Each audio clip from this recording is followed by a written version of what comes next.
নমস্কার বন্ধুরা, ভাবুন তো আপনি প্ল্যান করেছেন ১ সপ্তাহের ট্যুর মানসিক শান্তির উদ্দেশ্যে, ভ্রমণের উদ্দেশ্যে। কিন্তু যখন ভ্রমণ থেকে ফিরছেন তখন দেখবেন একগাদা টাকাও খরচা হয়ে গেছে, কিন্তু মানসিক শান্তি তো পাওয়াই যায়নি। হোটেলওয়ালার সাথে ঝামেলা, কোথাও গাড়িওয়ালা ঠকিয়েছে, কোথাও ট্রেনের টিকিট পাওয়া যায়নি, কোথাও খাওয়া-দাওয়া খেয়ে শরীর খারাপ হয়েছে। আজ আপনাকে বলবো কিভাবে আপনি আনন্দময় আর ঝামেলাহীন ট্যুর প্ল্যান করবেন। আমার নিজের অভিজ্ঞতা থেকে ১৫টা দরকারি টিপস আজ আপনাদের সাথে শেয়ার করব, যাতে আপনার ভ্রমণ হয়ে উঠবে আরও নিরাপদ, আনন্দময় আর আরামদায়ক। তো চলুন শুরু করা যাক। ভিডিওটা ভালো লাগলে অবশ্যই আমাদের চ্যানেলটা সাবস্ক্রাইব করে দেবেন এরকমই ইনফরমেটিভ ভিডিও পাওয়ার জন্য। তো চলুন শুরু করা যাক। সবার আগে বলি, টিকিট আগে থেকে বুক করা। ট্রেনের টিকিট আপনার যদি নিজে থেকে প্ল্যান করছেন, ট্রেনের টিকিট যেদিন আপনি ট্রেন ধরছেন তার থেকে ৬০ দিন আগে ট্রেনের টিকিট পাওয়া যায়। সেই দিন ট্রেন বুক করুন, দেখবেন আপনি রাজধানী এক্সপ্রেসের ৩,০০০ টাকার টিকিট আপনি ২,০০০ টাকায় পেয়ে যাবেন। পূর্বা এক্সপ্রেসের মতো খরচায় রাজধানীতে চাপতে পারবেন। এবং বিশেষ করে সেই দিন বুক করলে বা আগে থেকে বুক করলে আপনার সাথে যদি ছোট বাচ্চা থাকে, সেক্ষেত্রে আপনি লোয়ার বার্থ, বা বয়স্ক বাবা-মা থাকে সেক্ষেত্রেও আপনি তাদের জন্য লোয়ার বার্থ, ৬০ ঊর্ধ্ব ব্যক্তিদের জন্য লোয়ার বার্থ এবং মহিলা কোটার জন্য লোহার বার্থ খুব সহজেই আপনি পেয়ে যাবেন। এরপর বলি হোটেল। হোটেলটা আগে থেকে বুক করুন। ধরুন আপনি পুরী গেলেন, আর ছুটির মরশুমে হোটেল খুঁজতে খুঁজতে আপনার ৩ ঘন্টা সময় নষ্ট হলো। তাই আগে থাকতে অনলাইনে হোটেল বুক করুন। যদি হোটেলের নিজস্ব সাইট থাকে সেখান থেকে বুক করলে আরও কম খরচায় হয়। হোটেলের রিভিউটা অবশ্যই দেখে নেবেন, আর দেখে নেবেন হোটেল থেকে টুরিস্ট স্পটগুলো কতটা দূরে দূরে। যদি আপনি স্টেশনের কাছাকাছি নেন তাহলে আরও ভালো হয়। তাহলে প্রথম দিন এবং যেদিন ওখান থেকে বেরোবেন সেই দিন স্টেশনে পৌঁছাতে আপনার বেশি টাইম লাগবে না। ৩ নম্বর, এমার্জেন্সি নম্বর লিখে রাখা। আপনি একটা ছোট নোটবুকে আপনার সমস্ত এমার্জেন্সি নাম্বারগুলো, বাড়ির লোকের নাম্বারগুলো লিখে রাখবেন। অনেক সময় ব্যস্তবহুল স্টেশনে ফোন কিন্তু চুরি হয়ে যায়। আমার নিজের হয়েছিল নিউ দিল্লি রেলওয়ে স্টেশনে। তাই প্রচুর ব্যস্ত স্টেশনে আপনি অবশ্যই ফোনটাকে সাবধানে রাখবেন এবং কিছু কাগজে লোকাল থানার নাম্বার, হসপিটালের নাম্বার এবং যে ড্রাইভারের গাড়িতে করে আপনারা ঘুরতে যাচ্ছেন সেই ড্রাইভারের নাম্বার অবশ্যই লিখে রাখুন। আর যে হোটেলে আপনি থাকছেন সেই হোটেলের লোকেশনটা বাড়ির লোকের সাথে শেয়ার করে দিন, এবং প্রতিদিন যে ড্রাইভারের সাথে যাচ্ছেন সেই ড্রাইভারের নাম্বার এবং গাড়ির নাম্বারটাও কোনো বিশ্বস্ত বন্ধু বা ফ্যামিলি মেম্বারের সাথে শেয়ার করে রাখুন। মেডিসিন ব্যাগ তৈরি। সাথে ছোট বাচ্চা যাচ্ছে বা বয়স্ক বাবা-মা বা নিজেদের জন্য জ্বর, সর্দি-কাশি এইরকম ছোটখাটো ব্যাপারের যে ওষুধগুলো পাওয়া যায়, আপনি লোকাল মেডিসিন দোকান থেকে এগুলো নিয়ে রাখতে পারেন। বা ব্যথার ওষুধ, মাথা যন্ত্রণার ওষুধ, বাম, এই জিনিসগুলো, জ্বর কমানোর ট্যাবলেট, থার্মোমিটার। আপনি যদি মানালি যাচ্ছেন, ঠান্ডার জায়গায় যাচ্ছেন, সিকিম যাচ্ছেন, তো এই জ্বর কমানোর ওষুধগুলো, ব্যথার ওষুধগুলো, সারাদিন ঘোরার পর হাতে পায়ে ব্যথা অবশ্যই হয়, কিছু স্প্রে, এগুলো অবশ্যই সাথে রাখবেন। বাচ্চার জন্য প্রস্তুতি। অনেকেই বাচ্চা নিয়ে ট্রাভেল করেন, সেক্ষেত্রেও কোনো টেনশনের কারণ নেই। বাচ্চার জন্য অনেকেই চিন্তা করেন যে বেবি ফুড, মানে বাচ্চার দুধ, এগুলোর জন্য যে গরম জল দরকার হয় সেগুলো কিভাবে পাবেন? সেগুলোর জন্য দেখুন ২৪ ঘন্টা অবধি বিভিন্ন ভালো ব্র্যান্ডের যে ফ্লাস্কগুলো থাকে, থার্মাস ফ্লাস্ক, সেগুলো নিয়ে নেবেন। জল প্রায় ২৪ ঘন্টার ওপরেও গরম থাকে, এবং যাওয়ার দিন বাড়ির থেকে গরম জল করে নেবেন। এবং যখন বিভিন্ন সময় ট্রাভেল করবেন, হোটেল থেকে বলে নিলে ওরাও আপনাকে গরম জলের ব্যবস্থা করে দেবে। বেবি ফুড, ফিডার, ডাইপার, খেলনা এগুলো সব আগে থাকতে প্যাক করে নিন, কোনো অসুবিধা হবে না। বয়স্কদের জন্য বয়স্কদের জন্য বিভিন্ন রকমের জিনিস, সেগুলো আলাদা করে প্যাকিং করতে ভুলবেন না।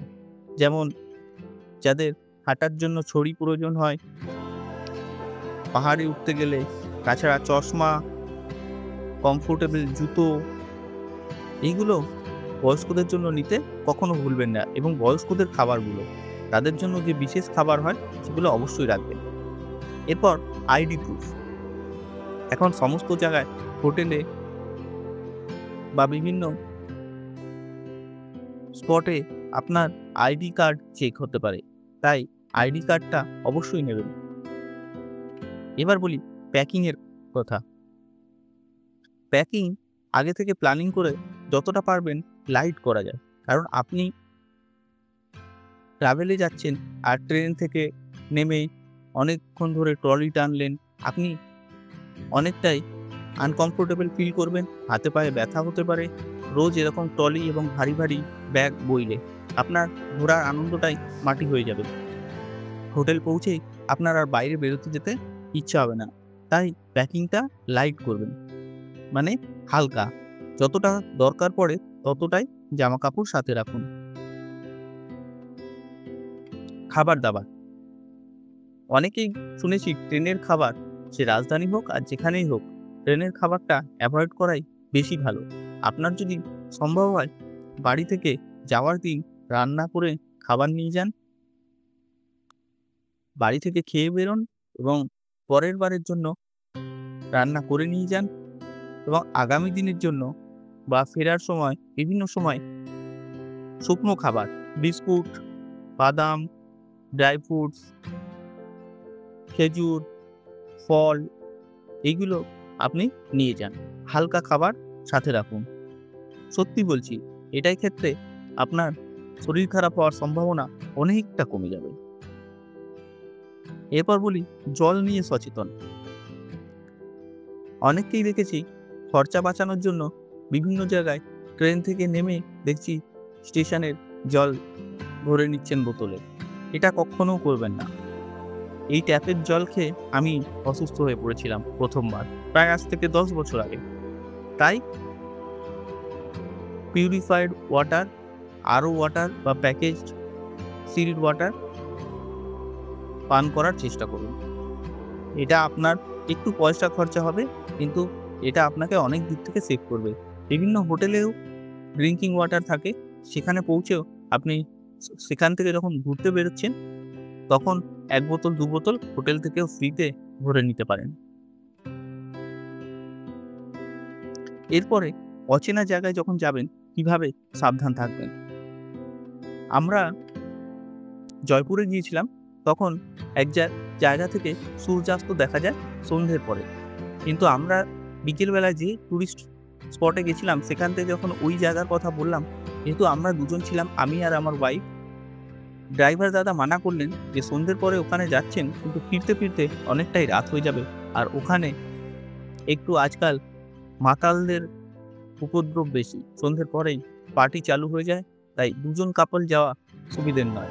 এরপরে আমি, যে আমাদের গাইড ছিলেন, তাকেও একবার জিজ্ঞাসা করলাম, তিনিও একই কথা বললেন যে ওই দিকটায় সন্ধ্যের পরে না যাওয়াই ভালো, ফেরার সময় তো অসুবিধা হতে পারে। তাই অচেনা জায়গায় যাওয়ার আগে একটু সাবধান হয়ে যাবেন।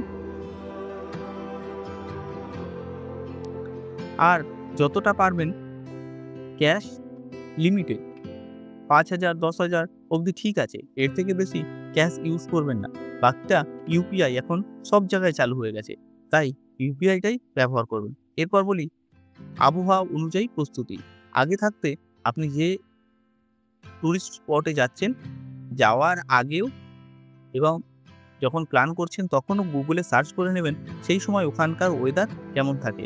আমরা মানালি গিয়েছিলাম, যাওয়ার পর গিয়ে দেখছি তুমুল বৃষ্টির সম্ভাবনা আগামী 2-3 দিনে।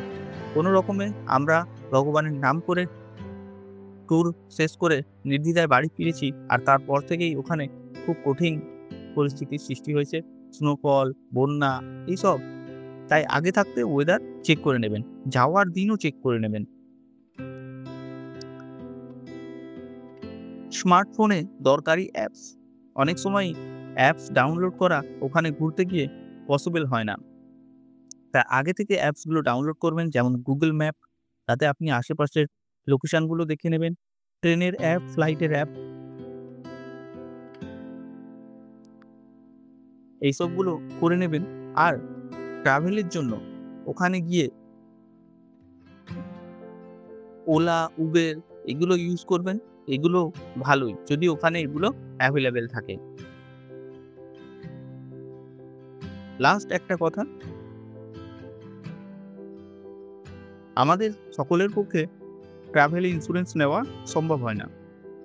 তবে আপনারা অনেকেই খেয়াল করেন না, আইআরসিটিসিতে যখন ট্রেন টিকিট বুক করা হয়, তখন আইআরসিটিসিতেই একটা অপশন থাকে ট্রাভেল ইন্স্যুরেন্স। তার জন্য আমাদের থেকে বাধ্য করা হয়, কিছু টাকা কাটা হয়, ৫০ পয়সা বা ৳১, এবং আমাদের ট্রাভেল ইন্স্যুরেন্স সেই সাথে দেওয়া হয়। সবাইকে দেওয়া হয়। কিন্তু আমরা এটা এড়িয়ে যাই। এখানে নমিনির নাম ভরতে হয়।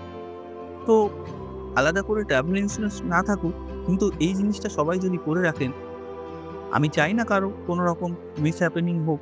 কিন্তু যদি হয়, এই ট্রাভেল ইন্স্যুরেন্স, যে ট্রেনের যাত্রাকালীন ইন্স্যুরেন্স, সেটা অন্তত করে রাখা আমার মনে হয় সকলের খুব জরুরি। যখন আপনি ফ্রিতেই পাচ্ছেন, ন মানে খুব অল্প পয়সার বিনিময়ে, তো সেখানে নমিনি এবং সবকিছু ফিল আপটা করে দেওয়া খুবই ভালো। এবং শেষে বলছি, ট্যুর প্ল্যানটা আগেভাগে তৈরি করুন। একদিনে ৩-৪ টে স্পট অবশ্যই দেখতে পারবেন, সকাল, সকাল হোটেল থেকে বেরোলে। কিন্তু তার থেকেও বেশি একদিনে অনেক টুরিস্ট স্পট বুক করলে ক্লান্ত হয়ে যাবেন। সিমলা ভ্রমণে একবার গিয়ে একজন বন্ধু সারাদিনের জন্য গাড়ি বুক করে ৮-৯ টা স্পট ঘুরতে গিয়েছিল। শেষে সে আনন্দই নিতে পারেনি। যেন প্রত্যেকটা স্পটে নামছে, টাচ করছে আর বেরিয়ে যাচ্ছে। তাই রিল্যাক্স প্ল্যান করুন এবং রিল্যাক্সভাবে আপনি আপনার ছুটি, ভ্রমণ আরামদায়কভাবে এনজয় করুন।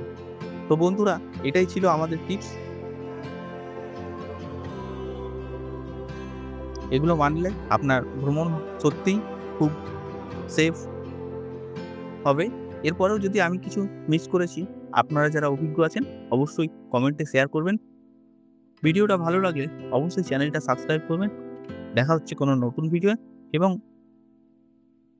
Thank you.